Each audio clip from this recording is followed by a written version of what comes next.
Okay, Chris Picks here this morning with Gerry Rel. We're going to talk about a different subject, probably most people have never thought about really. I hadn't until he brought it up. Well, his histography, is that how you said it? The study of history? Historiography. Yeah. Good morning, Chris. How you going today? I'm good. How are My you? name's Gerry. I'm good. I'm good, mate.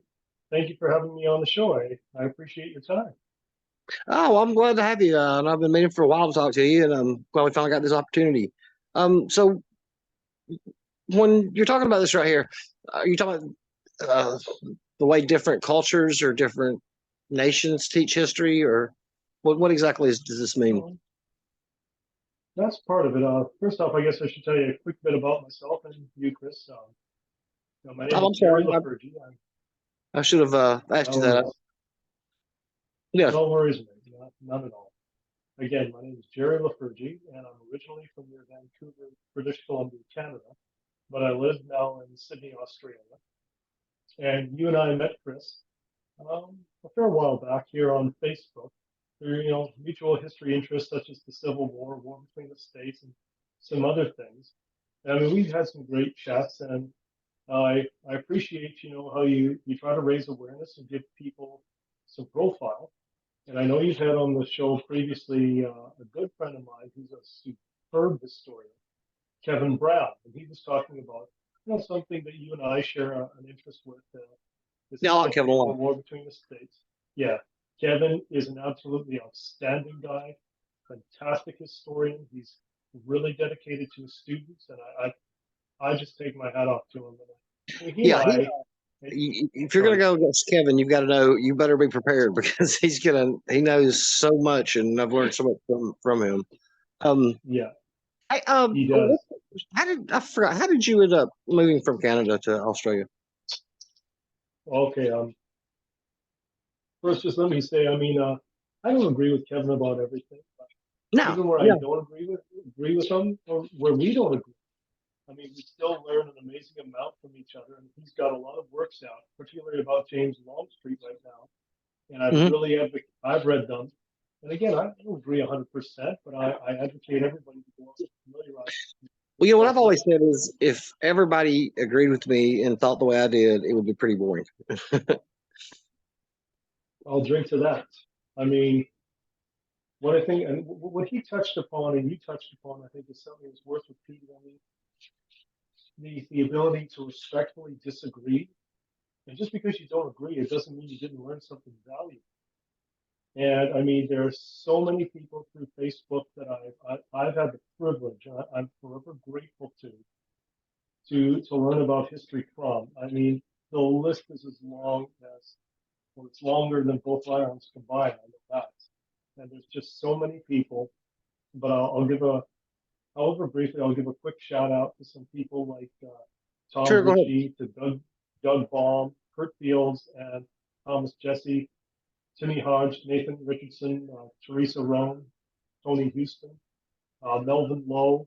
I mean, I could literally just sit here hour after hour rattling off names, and I'm only I'll scratching the recognize a couple of surface. those names that you just called up, but Melvin is really good. Mm-hmm. Melvin Lowe is also Australian, like myself. We're adopted, as we like to think of ourselves, adopted Aussies. And I just have all the time in the world for him. He's a superb historian. And there's lots and lots of others. I can name like Michael Hardy and his wife Elizabeth, Greg Etroff. I mean, pro North, pro South, all American. The list is literally endless.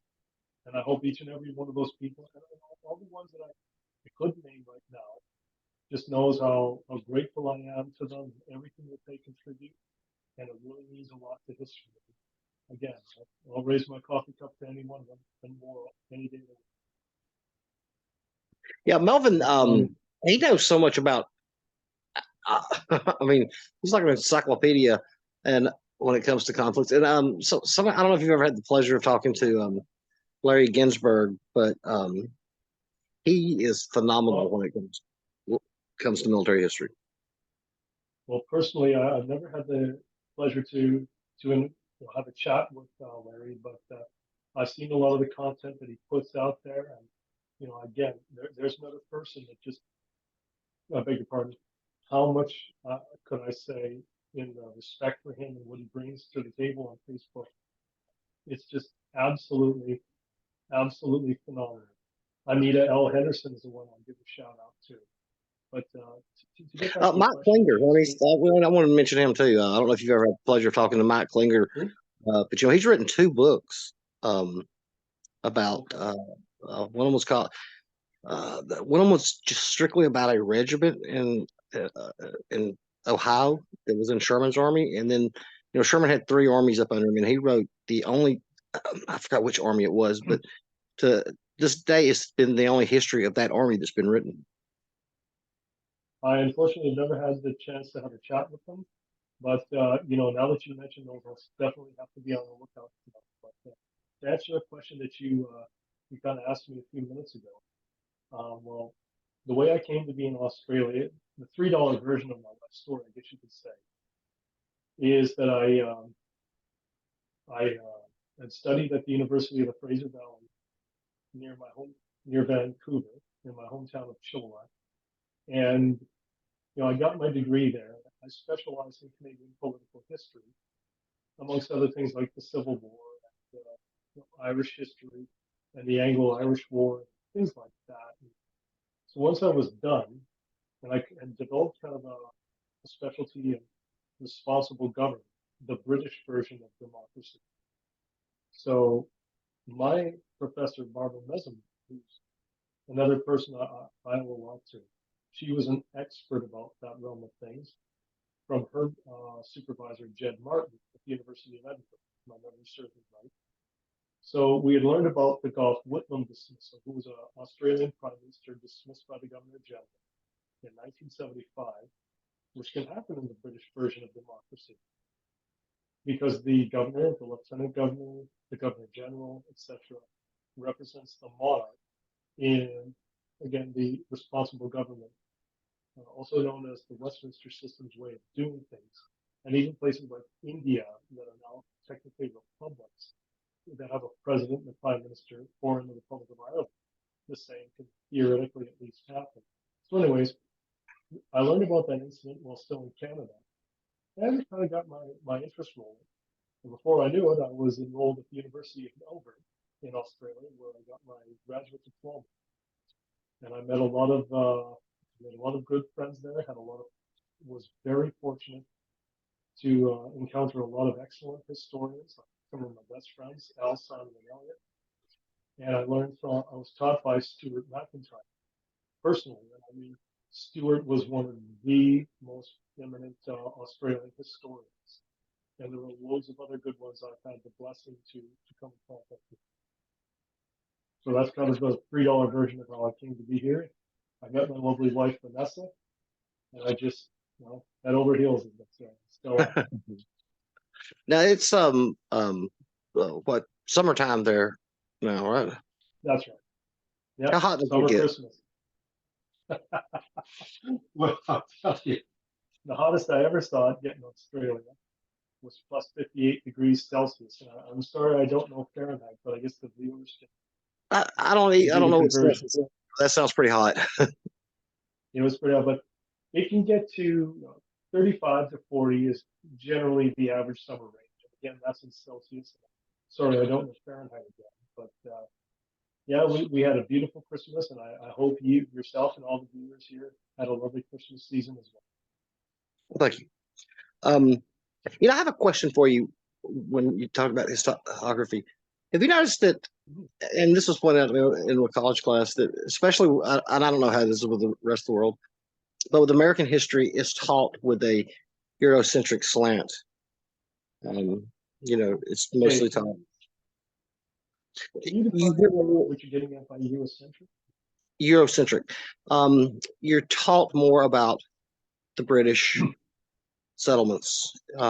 You don't hear, we're not taught as much about the Spanish settlements in Mexico and in the West out there. You don't hear much about, we're not taught much about South America. Yeah, it's touched on, but it's not taught on how the British, the Portuguese, those types of uh, uh, historical from Comparative their histories, if you perspective. will. When the like say for instance when the Mexican American War is taught, it's taught from a vantage point of the Americans are the good guys, and you're not giving the Mexican version is not told of the story. We're not getting Mhm. their side. Even to the point of when the American Revolution is taught, the British are just evil, Excuse which me. is Mhm. not the case. Why do you think that some people push this narrative?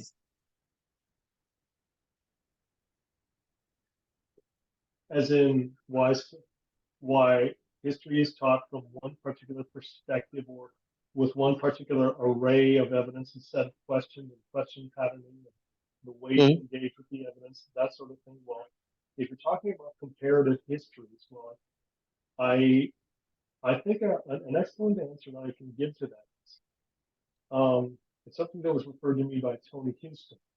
Now, the author of the biography about Nathan Bedford Forrest, and keep in mind, I've never read the book, and I don't purport to be in any way, shape, or form an authority about Nathan Bedford Forrest. But the particular biographer, Sandy something, I regret that the last name escapes me at this moment. The book was titled, unless I'm wrong, Bust Hell Wide Open. I saw him Mhm. give a podcast much like this one time, and he said it's not so much a matter of changing, rewriting history. It's that you must understand history is written a particular way. Kurt Fields, who incomparably is a living historian, portrayalist, General Ulysses Grant, President Grant, put it to me this one time. He said it was explained to him the events are what happened in the past. History is what was written about them. And what Sandy's point at a later podcast was is that he said, look, the way that you make sense, if you will, of say, well, the 6 Day War between Israel and various Arab countries, and I mean this as no reflection whatsoever, question about the present hostilities that are engaging in the Middle East, none.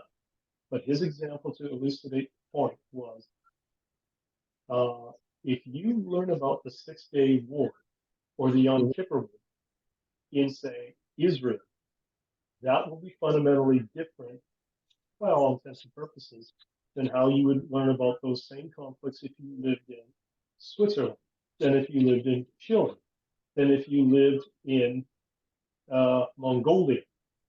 The point being, perhaps it's inevitable that various points get stressed, various themes, topics, questions, parts of evidence components don't get stressed, and everyone comes to the table with a seeking to prove a particular argument. Like when we hear of opinion in history, like I often hear, rightly or wrongly, James M. McPherson, pardon me, often gives his opinion as fact in his works. Now, however objectively true that may or may not be, it's better articulated as James M. McPherson would be giving, pushing an argument. He's giving an argument.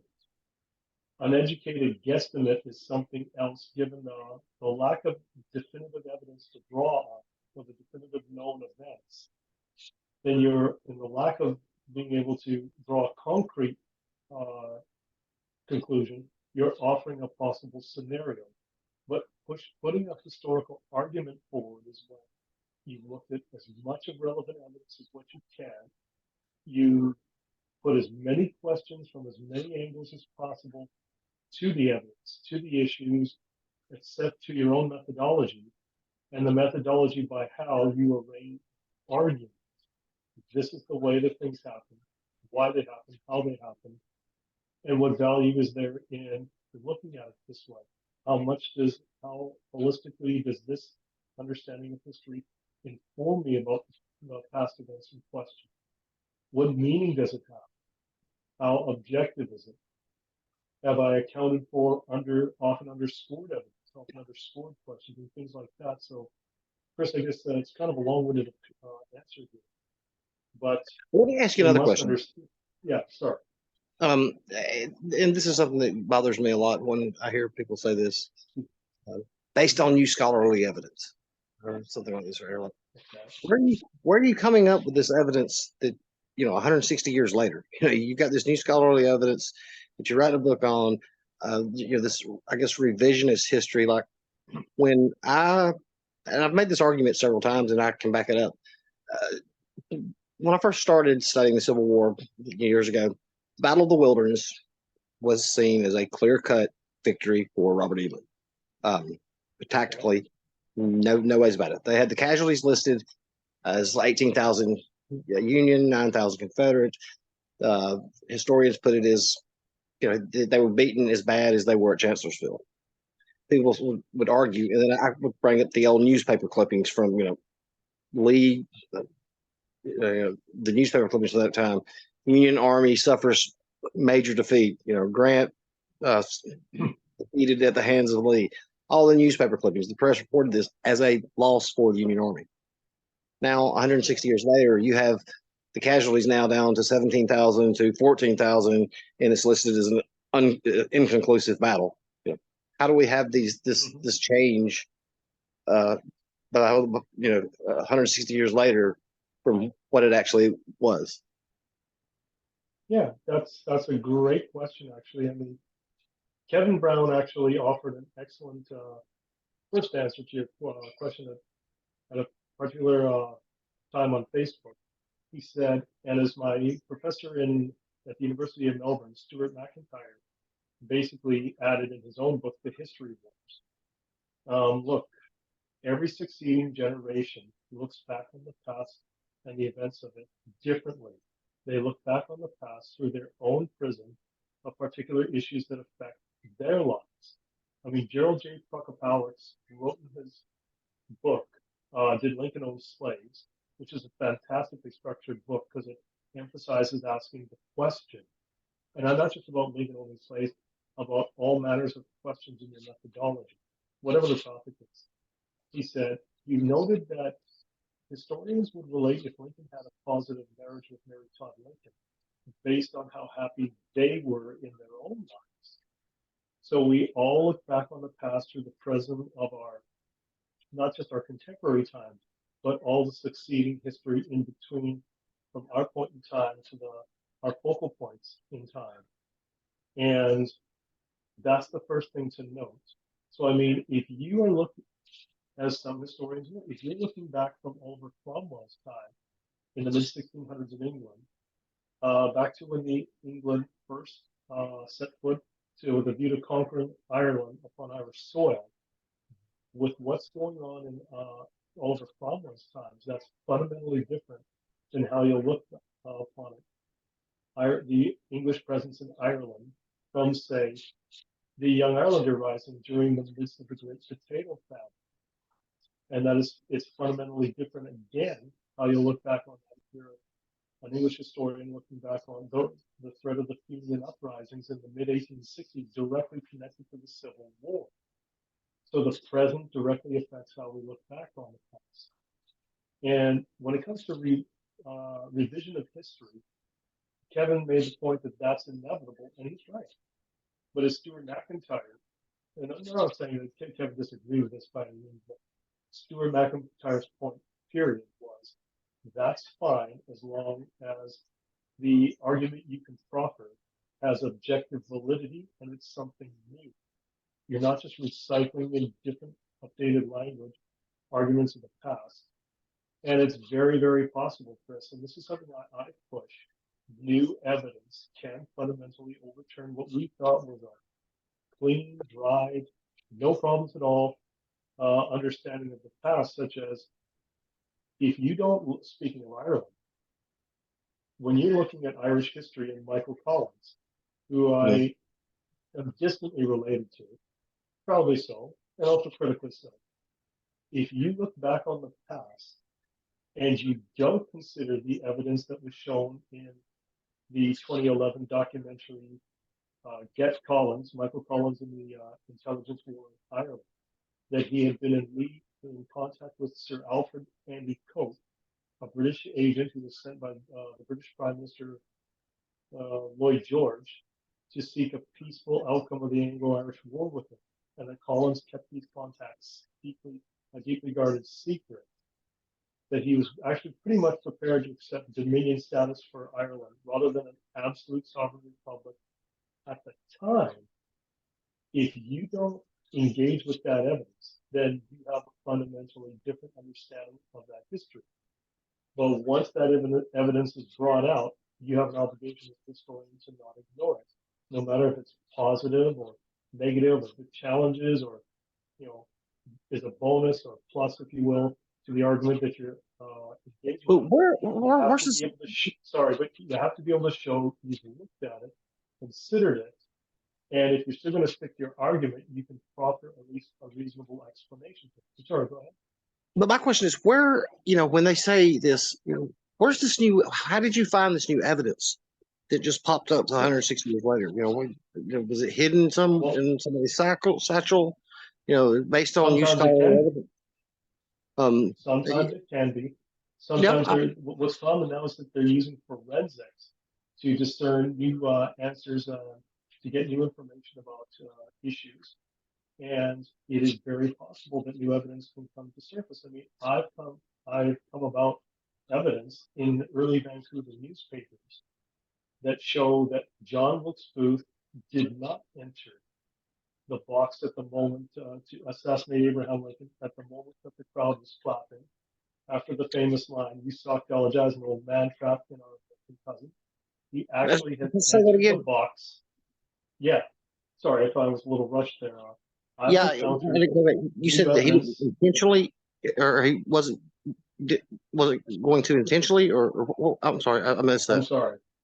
Yeah, I'm sorry if I was confusing there. I've uncovered evidence from Vancouver newspapers at the time of the end of the Civil War that show that John Wilkes, the common impression we have of the Lincoln assassination in the presidential box at Ford's Theater, was John Wilkes Booth hid behind the door, watching through the gimleted hole, only entered the presidential box when he was actually ready to pull the trigger to assassinate the president. Beg your pardon. I've actually found evidence that is pretty credible that says that impression is not true. During the play, after Major Rathbone, Clara Harris, Mary Todd Lincoln, and the president had sat in the box, John Wilkes Booth entered the box, stood behind them, stared at them for a few minutes, then engaged in some conversation and left. And the four guests said, "Well, that was pretty weird." And then at some point, Major Rathbone stood up, and Booth re-entered the box at that key moment of the psychologizing old man trap part of the play, and then shot the president. So I subjected this evidence to Edward Steers Jr., who's one of the foremost experts about the assassination, as well as to Aaron Carlson Mass, who at the time was in charge of the Lincoln Cottage, and to Gerald J. Procopowicz, who again wrote Did Lincoln Own Slaves? And they've all found it to be credible. And not to mention that this would offer a pretty good explanation of how Major Rathbone was stabbed by Booth in his attempt to escape the box, given their two bodies' positioning. But I mean, the point I'm bringing out there is that this can show that new evidence can literally be discovered that was previously unknown. Now, he had a lot of defensive wounds, didn't he? Yes, Major Rathbone? Wounds to the inside of his forearms. That he was actually stabbed to the bone and was at risk of bleeding out until medical help arrived in the box. So even though, and this is said to be credible because the first telegraph that the city of Vancouver ever received from the international, or a telegraph that is from the outside world's telegraph dispatches, was about the Abraham Lincoln assassination, and that's cited in the Chuck Davis Encyclopedia of the City of Vancouver.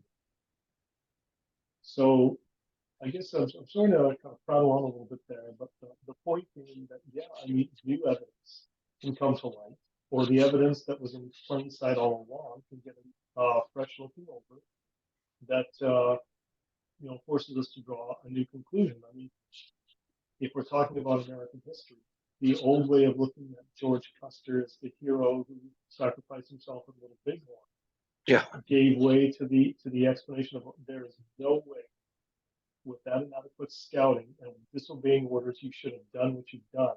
That was recklessness at very best. So I mean, there's an explanation of how, and an example of how re-looking at the same old evidence in plain sight can yield a fresh perspective.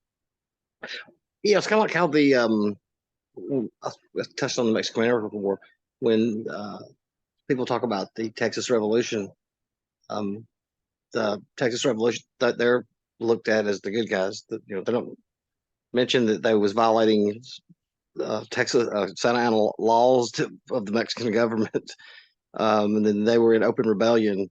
And Santa Ana was not the bad guy that he's made out to be as far as the Texas Revolution goes. Or another example might be with the American Revolution. And you can look at the American Revolution and say, was Great Britain despotic, etc.?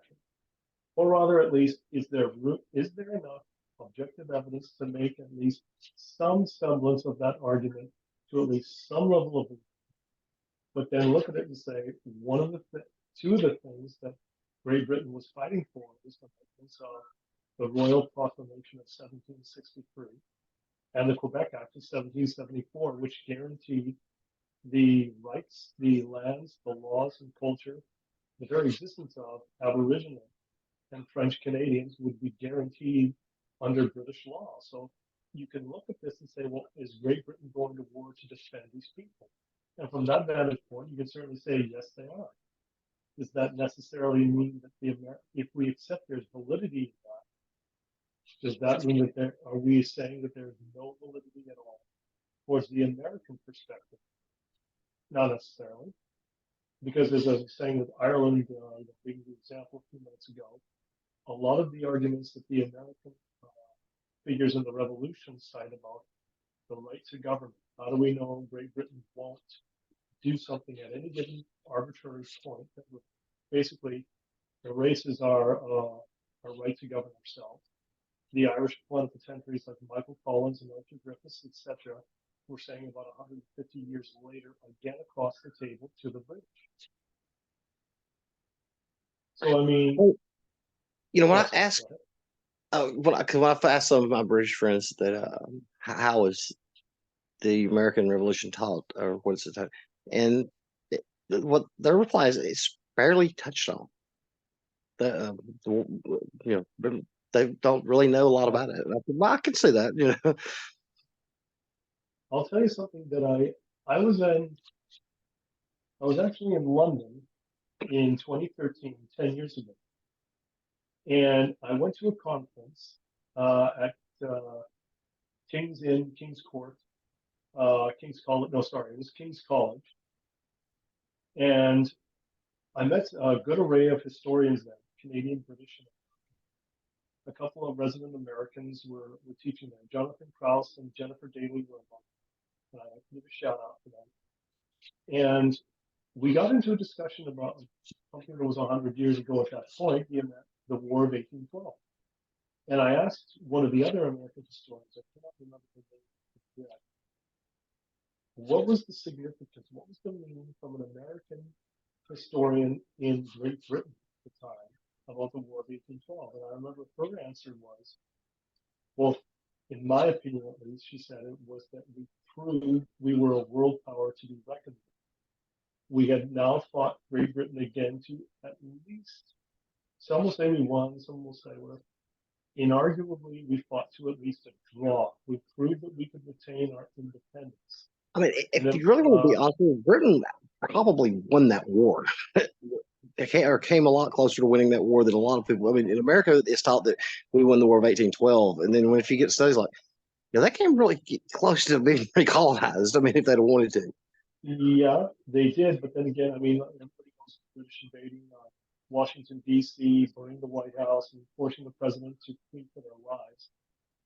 The president, but then Madison actually fired a um, pistol or musket.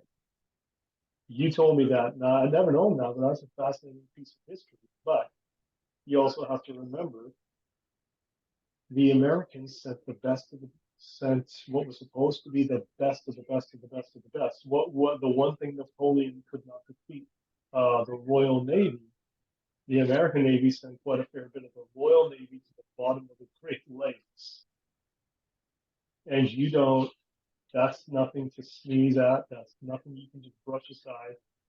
You can say that, and with the final battle of New Orleans, which was an absolute smashing American victory, even though it was months after the war officially ended, it still showed there was a demonstration of American military power that, you know, America was benefited with the Napoleonic Wars at that time. At the same time, no doubt that was a massive help, but still, in 2 out of 2, America had fought the British Empire to at least a draw, and that can't be just sneezed at or dismissed lightly.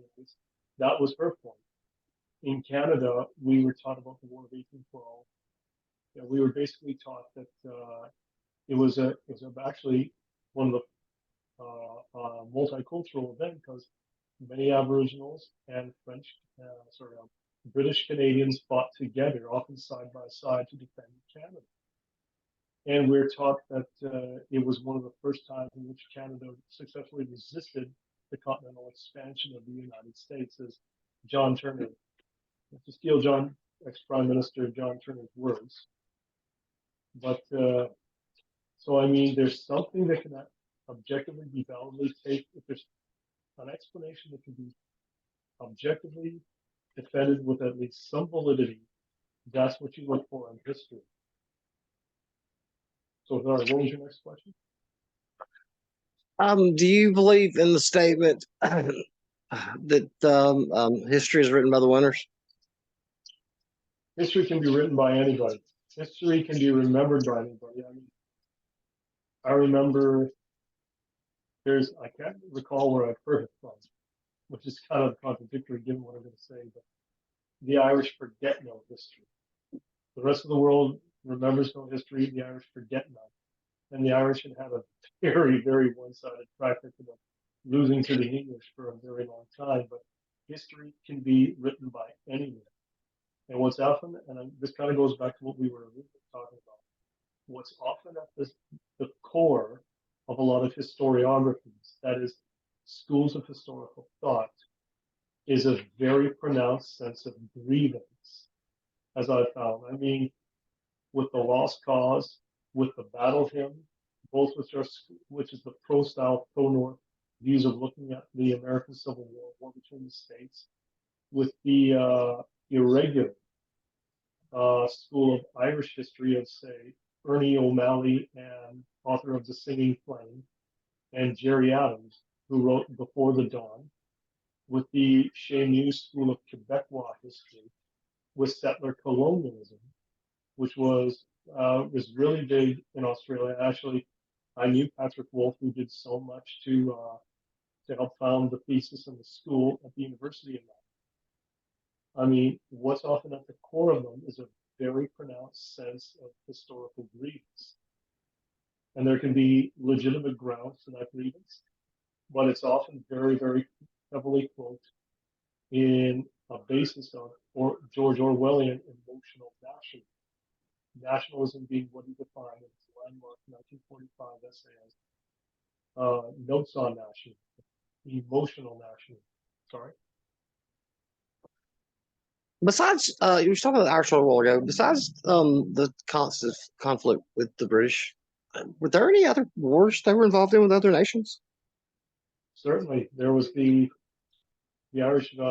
Actually, the Irish were one of the first Western countries to liberate themselves from the rule of the Vikings, such as at the Battle of Clontarf in 1014, which is just north of Dublin, when the Irish king of Tara, Brian Boru, was killed by a Viking warrior in just the final stages of that conflict. But his favorite instrument was the harp, and that's why the harp has become a coat of arms of the Irish people. That's why it's put on Irish beer, as we toast him to remember him.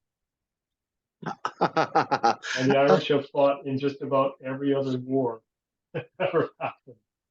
I mean, the Irish Civil War we could have been fought on either side without the Irish. Were they involved? You said some of those wars. But I don't recall. Were they involved in like the World Wars One and Two? Because I don't recall Irish units. Were there? Mm-hmm. There was a big Irish presence in the First World War. The regiments from, if I'm remembering correctly, the regiments from Northern Ireland that were loyalists to the British Crown, regiments were allowed to form in their own, something to the effect of in their own regiments or with their own honors, maybe somewhat off target there. And the rest of the Irish fought in regular British Army units. Though don't quote me on the specifics of that, but the bottom line being there was a huge presence of the Irish in World War One. But in World War II, when Ireland had gained limited independence by Michael Collins, in Ireland having acquired Dominion status, the same as Australia and Canada, Ireland infamously used that newfound autonomy to not officially enter the Second World War. Like Switzerland, or Sweden, it was officially neutral. Having said that, there was a huge number of Irish who did serve in the British Army, the American Army, Canadian Army, etc. And it's a really sad story with history, Chris, because when they came back to Ireland, a lot of the times there was a policy by Eamon de Valera to shun them. But the view was of the government of Ireland at the time that they had involved themselves in a foreign war at the behest of England that didn't directly involve Ireland's interests. And that's certainly not the case because after Eamon de Valera had been approached by Adolf Hitler requesting that Ireland be drawn into the side of the Axis, exactly as he approached Franco in Spain. Yes, And what I was de going to ask. Valera did refuse. Then Adolf Hitler basically declared the Luftwaffe an open season on officially neutral Ireland. The, the Irish Free State was bombed, and in one raid, 34 Dubliners were killed. And Eamon de Valera made statements in the Irish Parliament to the effect of apologizing, well, expressing sorrow at tragedies. He said nothing of Hitler's aggression in this regard. And even when knowledge of the concentration camps had come to light at the end of the war, he infamously went to the German delegation to express his sorrow at Hitler's suicide to the German representative to the Irish Free State. At the Yeah, same time, that's what I was wondering. I think I should. I'm sorry, but I think I should mention there were other things that the Irish Free State did off the record to benefit the Allies, such as the weather reports about the D-Day invasion Yeah, came I from the remember Irish Free reading that. State. Yeah, and there were other, innumerable examples of this. So kind of like what Britain did during the Civil War, officially neutral, but plainly giving help to one side. Yeah, because I was wondering that was where you explained it to. That was going to be my question was, did the Axis make overtures towards Irish due to their hostilities? They did. So I They can see where that certainly was. did. That's one reason why Eamon de Valera in World War II put a large number of the IRA into jail because he did not want them engaging in activities to his knowledge that would give Great Britain the excuse, as Churchill had threatened, to reinvade and reconquer Ireland all over again. Churchill was infuriated at Ireland's position. He called them at war but skulking, and he said because the British had not yet recognized the Irish Free State as a sovereign republic. That would come in 1949. Churchill said it was technically legally impossible, but one and the same person, the head of state of both the United Kingdom and of the Irish Free State, the king could be at war and imperiled in one place, but not so in the same. He said it has to be one and the same all the way around. And that was one of his conflicts with Eamon de Valera. There's good documentaries you can watch on YouTube about that. Churchill versus de Valera is an excellent one. I'm sorry, what was your next question? Oh, you got me thinking about Churchill. And I was talking about that earlier. But I won't get into that. Um, Okay. so was there ever? You got me thinking of this right here, though. Was there ever like a formal treaty signed with the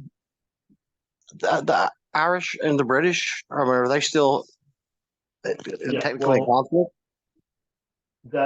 well, the treaty that ended the Anglo-Irish War from 1919 to 21 was the Anglo-Irish Treaty, as I just said. And Michael Collins and the Irish plenipotentiaries, excuse me, went to London to try to negotiate Ireland's national self aspirations could be rendered into a peaceful outcome with the rest of the community known as the British Empire, or terms similar, if not specifically, to that extent.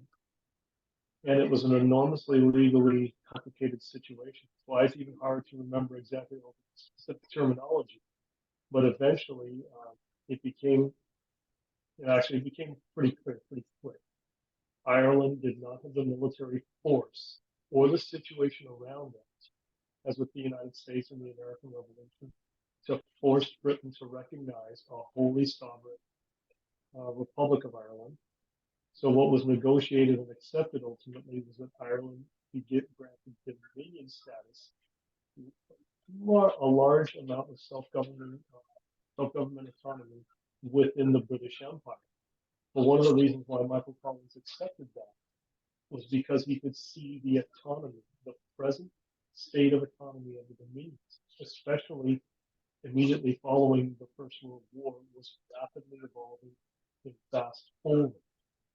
I mean, at the same time, Canada, Australia, through Sir Robert L. Borden and Billy Hughes, Prime Ministers of Canada and Australia, claimed separate seats and separate signatures and separate representation at the Treaty of Versailles. So Michael Collins could see that the surge ahead was with Ireland and the Dominion status. As he famously put it, after the conflict when he was trying to rally support for the Anglo-Irish Treaty, if we go in as a republic, it's such a new and novel situation, the British will find a way to exploit that position and basically nullify our entire position. And they'll be able to do it because the other dominions will say, we're dominion, we're a republic. Whatever does or doesn't happen in regards to your situation with Great Britain doesn't affect us in the slightest. But he added, if we go in as a dominion, we've got more autonomy because if Great Britain ever tried to tamper with or interfere with our government within its realm of jurisdiction, the other dominions such as Canada, Australia, New Zealand, South Africa at the time, Newfoundland at the time, will immediately swoop in and say, hold on, anything that you can tamper with that situation can some way tamper with our own and not to our advantage. So in my personal opinion, that was a pretty insightful and well-placed argument of Michael Collins. So how did I mean? You from Canada and moved to Australia. How did you become so? Is because you was kin to him? Is this how you became so interested in the Irish and the conflict with the British? Yeah, well, I guess like pretty much everybody. I mean, it gets handed down as stories from my father and from my mother and uncles, things like that. And St. Patrick's Day was a big deal in our house. And I should point out something though. I've grown to appreciate, I can't, and to appreciate the criticisms that can be made of Michael Collins and the Irish Republican movement. I mean, growing up, I pretty much uncritically, unquestioningly accepted them and wanted the whole world to.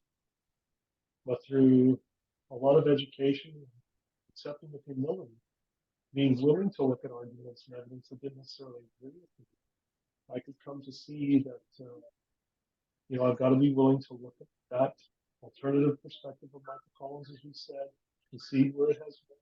In fact, where I think it doesn't. And I don't mind saying that my friend Simon has been just absolutely fantastic in helping me to see it. He and I disagree on just about everything. I mean, If I called something wet, he'd call it dry. But he's a superb historian in his own right, and he's absolutely sharp as a razor. And like you were saying about Kevin, it's true. It's true about Simon. When we have a debate or a chat or something, I don't have to have all my ducks in a row. So I mean, he's helped me to see and appreciate it. I don't always agree from part and whole with the arguments against Michael Collins and the IRA and the Irish, national self-aspirations way of looking at history. So are the Irish the bad guys or the good guys in this? You know, Depends what on which years side ago you're I on. would have said, that may be the answer some people would get. That's the answer some people throughout all of history, from the past to the present, and the future will get. And that's exactly the answer I would have given if the Irish were the good guys and the British the bad. Excuse me, beg your pardon. But now I'm at the time and place where I think there were good guys on both sides. There were bad guys on both sides. Sometimes the same people were good guys and bad guys, or rather they did good and bad things for good and bad reason. And one or more of the other could arise to the bubble to the surface in the same individuals and yet change over time. It's So kind I of mean, like there was good and bad in everybody. a point that I made Sorry. to a point that I made to people regarding the last war. The war was in Iraq. What we called insurgents, they called freedom fighters. Well, I remember there's a very good answer I can give to that. And when I was at the university, well, first off, did you just say that as I actually know you did fight in the U.S. forces? Well, I'd like to thank you for your service right here, right now. Thank you for your service. It's appreciated. But when I was at the University of Melbourne, I had a class on the history of terrorism, and it was taught by Dr. Elizabeth Malcolm. She and I didn't always see eye to eye on everything. But then again, even where we didn't, I appreciated her feedback. I appreciated her perspective. I learned a lot from her. And I learned a lot about being a good historian and a good history student in her class. And one thing she said did definitely stick with me. Her opinion of that kind of topic was it's terrorism describes a particular set of actions, tactics. A freedom fighter means you morally approve for the cause of which the person using those actions and tactics fights for. But that's an emotional response, and the tactics are and the actions are the objective aspect. I mean, that's why you can say people like with what he did, sabotage and the propensity for non-involved civilians to get hurt in the bombings of infrastructure that took place. That Nelson Mandela had a history of terrorism. Margaret Thatcher had the same for her legitimization of the use of various tactics and the like in Northern Ireland. And the South African pro-apartheid forces used terrorism by the same or similar enough actions with regards to upholding apartheid. So I mean, I am a historian who's of the mindset it's the actions and tactics that a person or agency or body uses determines if they've engaged in terrorism. And again, freedom fighter means you oppose, you support the cause for which they fight the motion. I hope that makes some sense. Yeah, I understand.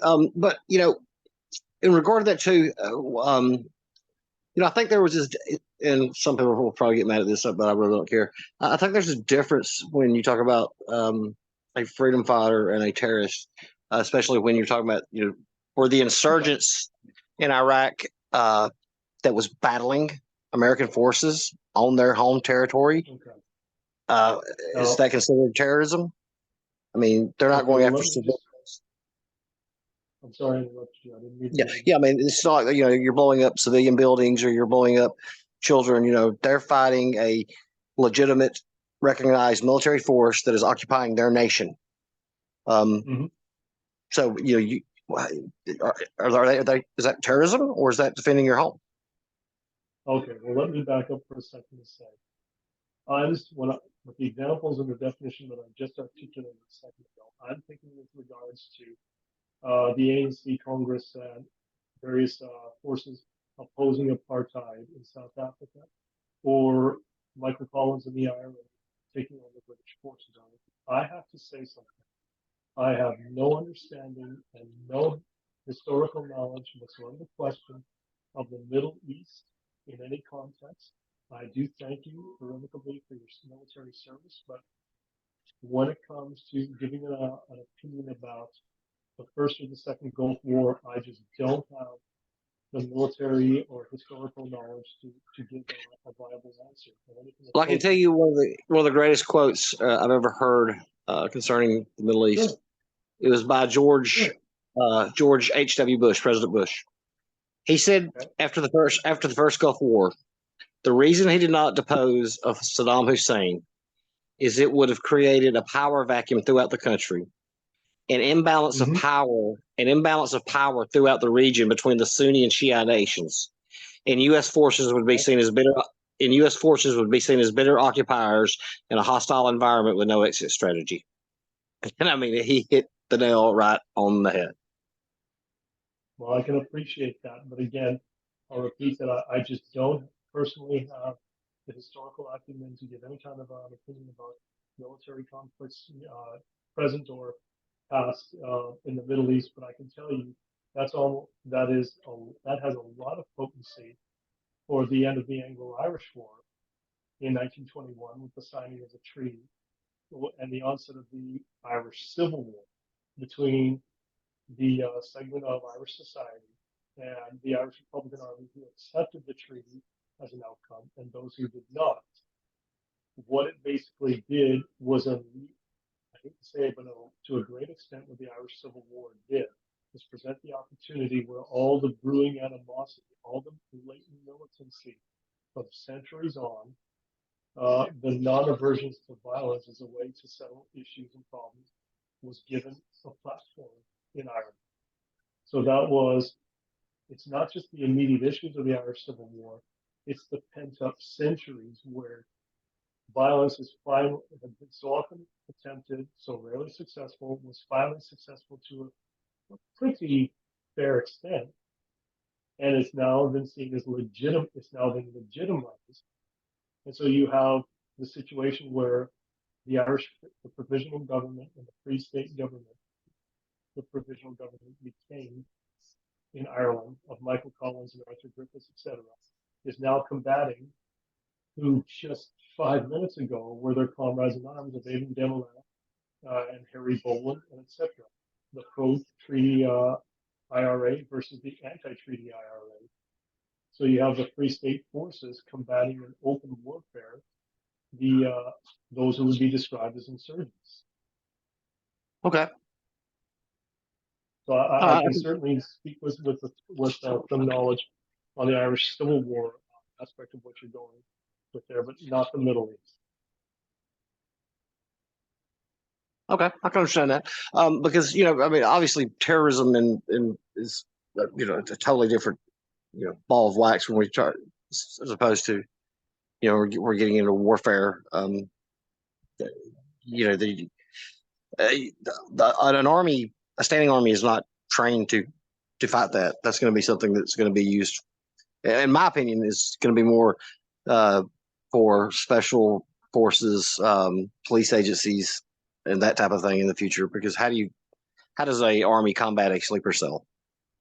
That's Well, going to be. actually, I can state that what was stated openly by Elizabeth Malcolm at the University of Melbourne was that many historians of terrorism did not agree with her about her definition of what constitutes terrorism. And by the tactics, she stated things like detonating infrastructure where those responsible knew or ought to know non-involved civilians would be likely a major source of casualties, political kidnappings, political assassinations, the use of terror, fear in the extreme to influence or achieve a particular political or religious, etc. result. And she said, by no means was her definition universally accepted. In fact, I can well remember not when there was a panel, more or less discussion in front of the class in that class. Not all of her colleagues necessarily completely agreed in part and whole with her. But what a lot of them did come forward with was, standing. There's been a lot. I mean, we can certainly think of Tsarist Russia or the USSR, where things that would be considered terrorism tactics, like the kidnap, like how Trotsky advocated and conducted the kidnapping of the families of some generals or other important political figures to ensure that their loyalty would remain to the Red Forces. And Mhm. Trotsky had said, a military leader that has access to those sort of advantages of terrorism who does not engage with them, that is bad soldiering. That's making bad warfare. And that was certainly the way that Trotsky conducted, and that was certainly a feature of the Soviet Union going forward. I mean, we can all think of the gulags. We can all think of what it meant to be accused of being guilty by Stalin. So, and this was a run-of-the-mill, routine, regular procedure in the Soviet Union, for example.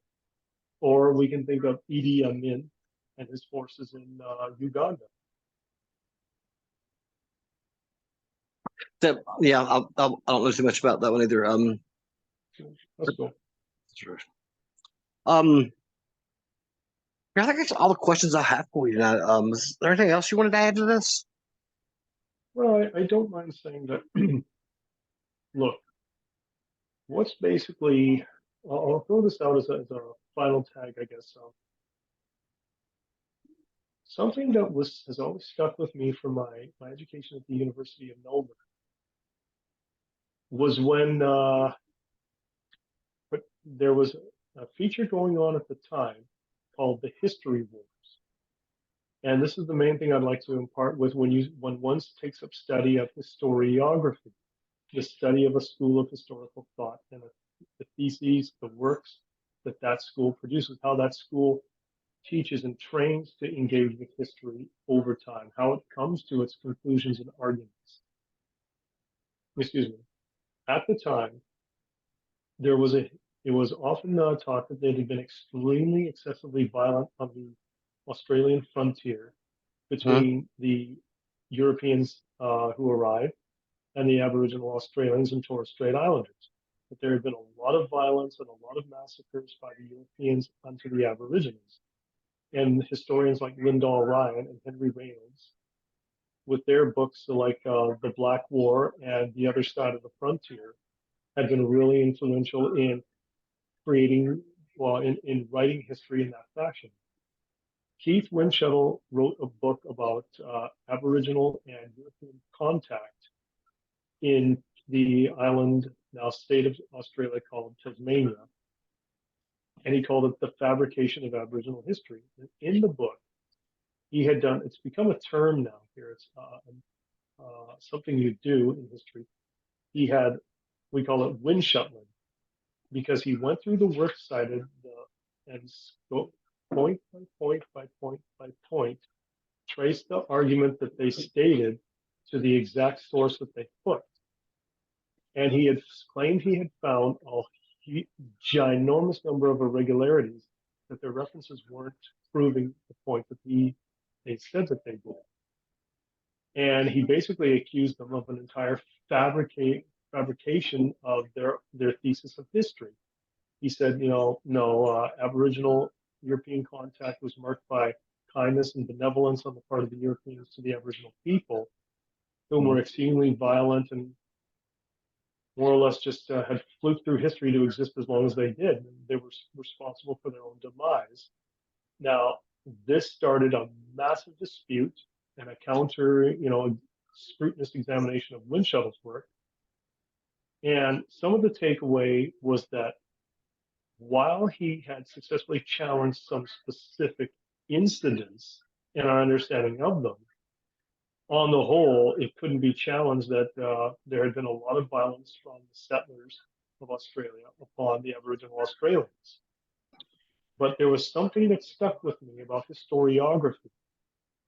Patricia Grimshaw had written an article called A Benign Colonization about Keith Winshuttle's work, and it appeared in the 2003 Melbourne History, University of Melbourne Historical Journal. And in it, she described Winshuttle's methodology. The key thing I'd like to impart in my interview here is how history is engaged with. In the United States, a similar technique is called cherry picking. But here in Australia, ever since it's been called the circle in the sand. She described Keith Windshuttle as having written his thesis in a manner as if to draw a circle in the sand and try to convince his audience to not look outside of the borders of the circle he had drawn. Within the sand circle, he had placed only evidence that was conducive to his argument. And he guided the would-be audience to only engage with questions that would be conducive to the argument that he wanted to make. And the logical extrapolation from Patricia Grimshaw's writing was, and as I could not more so agree, as Stuart McIntyre just pounded to us students time and time and time again, and just numerous others that I could name, it's impossible to physically know everything. Like the point we were talking about earlier about some evidence can be unknown out there. There could be buried treasure out in my backyard, but if I have no idea that it's there, if there's nothing to suggest to me that it's there, am I an idiot for not digging it up? No one can ever know all the evidence that is possibly exists that can provide you with informative information, valuable information on a topic. But the best historiographies, theses, and works on the historical topic can prove they've looked at the widest possible scope of evidence about that topic. And they've asked the higher, not lower number of questions. And if after having done that, the best historical theses and topics and historiographies at least most of its main points will remain largely unchallenged. If I put one question to a historical argument, that's one question. If I put 10, that's better. If I put more and varied questions looked at from many angles and all the evidence that is against my argument, my thesis, I have to be able to show I've looked at least most of the well-known of that. And I can provide a satisfactory explanation that withstands scrutiny on a rigorous ground, why it doesn't successfully challenge my argument. Sorry to go on a bit of a tangent there, Chris.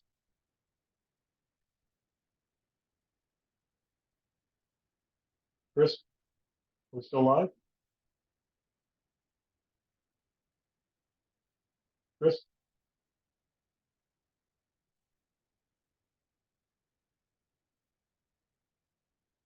Sorry, Chris, are we still live? Sorry, I lost you there for a minute. Yeah, we're back now. We're back. Yeah, sorry about that. Okay. Not a problem, not a problem. So, I mean, like, Chris, I guess that's ultimately all I could say at this time, but I sure do appreciate your time, and thanks for having had me on the show. I enjoyed it. You have to come back on. We'll have some other topics that you're interested in one night, whenever you have a chance. Just let me know because I'm free anytime. I know you mentioned something about talking about General Lee. I would love that. I don't know if somebody was recommending asking books the other night to recommend. I don't know if you've ever read it, but The Gray Fox is the best one that I've ever read regarding the general. But we'll definitely that definitely be way up on the list. I'd recommend you read about him. But in short, what I'd recommend you read about Robert E. Lee is pretty much about which I would recommend you read about any given topic or person, etc., which would be everything you can get your hands on, whether it challenges you or whether it supports you and what you want to say or believe. Engage with it all. Yeah, because and I'll leave this on one note because when was talking earlier about yes, conspiracies and stuff, and I said that I was into the JFK thing. When Mhm. I was on the conspiracy side, that's the only thing I would read. I would not listen to anything that was the long gunman side. I'd totally shut myself off. And then I was like, well, I'm doing Right. myself a disservice by not hearing both of Hmm. it. And once I Yeah, I started mean, examining the evidence, as law enforcement officers would say, you have to take the evidence wherever it guides you, or something to that effect. And mhm. that's when I came to the conclusion. But yeah, so we'll let's talk again, and I really enjoyed the chat. I enjoyed it too. And all the Thank best for a happy 2024, Chris. God bless you and your family. you. God bless you too. Thanks, mate. Okay, bye bye. Bye.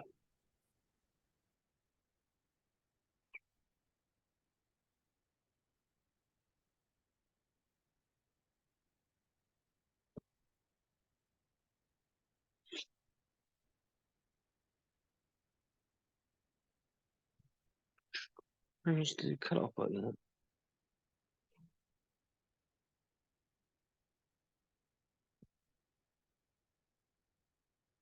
Ah.